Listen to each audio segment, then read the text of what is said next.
रहीम अस्सलाम वालेकुम। कैसे हो दोस्तों? मैं उम्मीद करता हूं कि आप सब खैर ऑफियत से होंगे। इस वीडियो में मैं आपको वेस्टिकुलर टेंशन विद आर्टेरियल टेंशन के बारे में इंफॉर्मेशन दूंगा। दोस्तों इस वीडियो में मैं आपको बताऊंगा कि जो वेस्टिकुलर टेंशन उसके साथ अगर किसी को आर्टरीज में टेंशन है तो उसमें पेशेंट को कौन कौन से साइन और सिम्टम देखने में आते हैं और इसके पीछे कौन सी कॉजेज होती हैं जिसमें इस तरह की जो सिम्टम पेशेंट को देखने में आते हैं। और लास्ट में मैं आपको होम्योपैथिक मेडिसिन बताऊंगा जो कि आर्टरीज टेंशन और उसके साथ वेस्टिकुलर टेंशन को बहुत ही अच्छे तरीके से डील करती हैं। दोस्तों ये तमाम इन्फॉर्मेशन मैं आपको इस वीडियो में बताऊंगा। मेरी सबसे गुजारिश है कि वीडियो को एंड तक लाजमी देखें। मैं हूं डॉक्टर उमर और आपको अपने चैनल होम्योटेक में खुशामदीद कहता हूं। दोस्तों इस वीडियो में मैं आपको आर्टरीज टेंशन प्लस वेस्टिकुलर टेंशन के बारे में इंफॉर्मेशन दूंगा। लेकिन दोस्तों सबसे पहले मैं आपको बताता हूं कि वेस्टिकुलर टेंशन क्या होती है। दोस्तों जो वेस्टिकुलर टेंशन होती है इसमें हमारी किसी भी आर्टरीज में, किसी भी ब्लड वेसल्स में, किसी भी कैपिलरीज में और उसके साथ किसी भी जो है ना वेन में ब्लड सर्कुलेशन जो है ना वो उसका स्लो होना है। यानी अगर आपके वेन्स में, आपकी आर्टरीज में या आपकी ब्लड वेसल्स में या कैपिलरीज में अगर आपका ब्लड सर्कुलेशन स्लो है तो इस कंडीशन को आप वेस्टिकुलर टेंशन का नाम देते हैं। मैं आपको बताता हूं कि आर्टरीज टेंशन क्या होती है।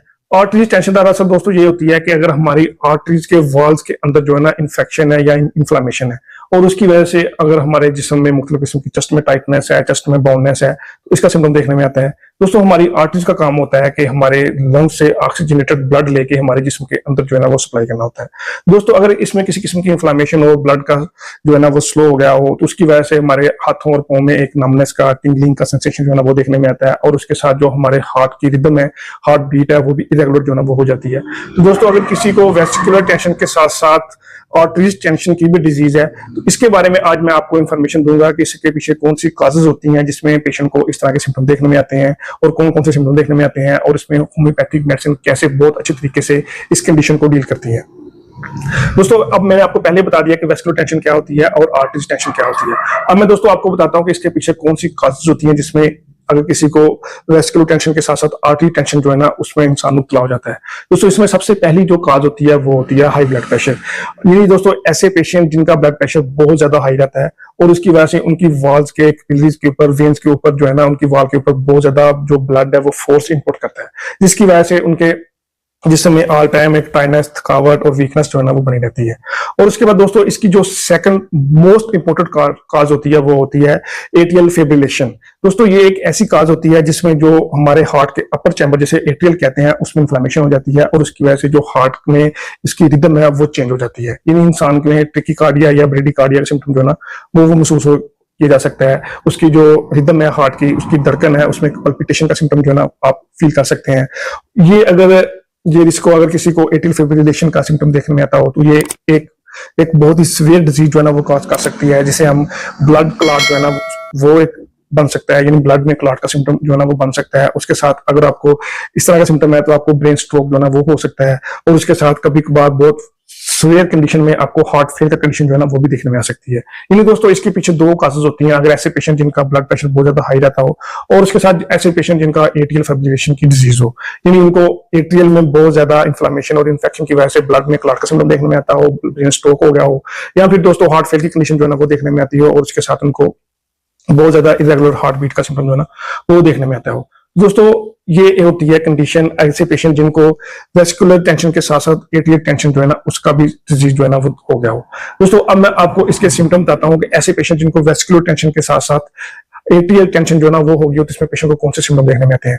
दोस्तों लास्ट में मैंने एक वीडियो अपलोड की थी जिसमें अब मैंने वेस्टिकुलर टेंशन को बहुत डिटेल में मैंने बताया था, तो अब उसका वीडियो का लिंक मैं जो ना डिस्क्रिप्शन में दे दूंगा, आप देख सकते हैं। तो दोस्तों अब मैं आपको इसके सिम्टम की तरफ बताता हूँ कि इसमें पेशेंट को कौन कौन से सिम्टम जो है ना वो फील किए जा सकते हैं। दोस्तों इसमें सबसे जो पहला सिम्टम वो होता है बहुत ज्यादा चेस्ट में एक पेन का सिम्टम जो है ना वो देखने में आता है। यानी पेशेंट के चेस्ट वाले रीजन पे एक सफोकेशन का एहसास होगा, उसमें एक टाइटनेस जो है ना आपको फील की जा सकती है, एक पेन का सिम्टम जो है ना वो देखने में आ सकता है। पेशेंट को बहुत ज्यादा डिजीनेस जो है ना वो फील की जा सकती है। पेशेंट बहुत ज्यादा थका हारा, फटीग में जो है ना वो आपको महसूस किया जा सकता है पेशेंट। और उसके साथ पेशेंट को लाइट से बहुत ज्यादा जो है ना हेजिटेशन जो है ना वो फील होगी। यानी पेशेंट थोड़ी सी भी लाइट जो है ना वो बर्दाश्त नहीं करेगा और उसके साथ उनकी जो एक्सरसाइज की एबिलिटी है वो बहुत ज्यादा जो है ना वो कम होगी। यानी पेशेंट बाहर निकलने से कतराएगा। यानी ऐसे पेशेंट जिनको एट्रियल टेंशन होगी, उसके साथ वेस्कुलर टेंशन भी डिजीज होगी, तो वो पेशेंट एक्सरसाइज करने के लिए बहुत ही कम बाहर जाता है। और उसके साथ जैसे ही वो बाहर जाएगा, क्योंकि उसके साथ उनको शार्टनेस ऑफ ब्रेथ का इशू जो है ना वो भी देखने में आता है। जैसे वो बाहर जाता है, उसका सांस जो है ना वो फूलता है, और उसके साथ पेशेंट जो है ना वो बहुत ज्यादा सफोकेशन का एहसास होगा, चेस्ट में टाइटनेस जो है ना वो देखने में आएगी, और उसके बाद पेशेंट को एक वीकनेस का जो है ना वो एहसास जो है ना वो देखने में आता है। ये दोस्तों चंद एक पेक्यूलियर सिम्टम थे जो कि वेस्कुलर टेंशन के साथ साथ अगर किसी को एट्रियल टेंशन की डिजीज है तो उसमें ये सिम्टम जो है ना वो देखने में आते हैं। तो अब मैं दोस्तों आपको होम्योपैथिक मेडिसिन बताऊंगा जो कि एट्रियल टेंशन के साथ साथ वेस्कुलर टेंशन को बहुत ही अच्छी तरीके से डील करती हैं। दोस्तों इसमें सबसे पहली जो बहुत ही अहम मेडिसिन वो है पल्बम मेटालिकम। दोस्तों पल्बम मेटालिकम ऐसे केस में बहुत ही अच्छा वर्क करती है जब ब्लड में लेड की मकदार जो है ना वो ज्यादा होगी हो। दोस्तों लेड एक गंदगी होती है जो कि ऐसे लोगों में ब्लड में पाई जाती है जो कि बहुत ज्यादा फास्ट फूड खाते हैं या फिर बहुत ज्यादा गंदा खाना बाहर से खाते हैं, तो उनका ब्लड जो है ना उसमें लेड की मकदार जो है ना वो ज्यादा हो जाती है। और लेड की मकदार ज्यादा होने की वजह से उनके ब्लड में जो है ना उसकी गंदगी की वजह से जो है ना उसमें एक हाथों और पांव में नमनेस, टिंगलिंग का एहसास, चेस्ट में pain, suffocation, loss of exercise, shortness of breath, तो दोस्तों इस तरह के सिम्टम पेशेंट में देखने में आते हैं। और उसके साथ पेशेंट को कॉन्स्टिपेशन सिम्टम जो है ना वो भी देखने में आता है। दोस्तों ये होम्योपैथिक मेडिसिन पल्बम मेटालिकम बहुत ही अच्छा वर्क करती है। और दोस्तों उसके बाद जो नेक्स्ट होम्योपैथिक मेडिसिन बहुत ही अच्छा वर्क करती है ऐसी कंडीशन में वो है एड्रेलिन। दोस्तों एड्रेलिन एक एपिनेफ्रिन होती है, ये एक बहुत ही अक्यूट रेमेडी है और ये अक्यूट कंडीशन में बहुत ही अच्छा वर्क करती है। ये दोस्तों बहुत ही अच्छा वर्क करती है अगर आपके हार्ट की पल्स जो है ना वो इरेगुलर होगी हो, यानी उसमें बहुत ज्यादा उतार चढ़ाव आपको देखने में आता हो, हार्ट पल्पिटेशन का सिम्टम जो है ना वो देखने में आता हो, जैसे पेशेंट लेटता हो तो उसमें बहुत ज्यादा एक हार्ट वाले रीजन पे पल्पिटेशन जो है ना वो देखने में आती हो, सफोकेशन जो है देखने में आती हो, ऐसे केस में ये मेडिसिन बहुत ही अच्छा वर्क करती है।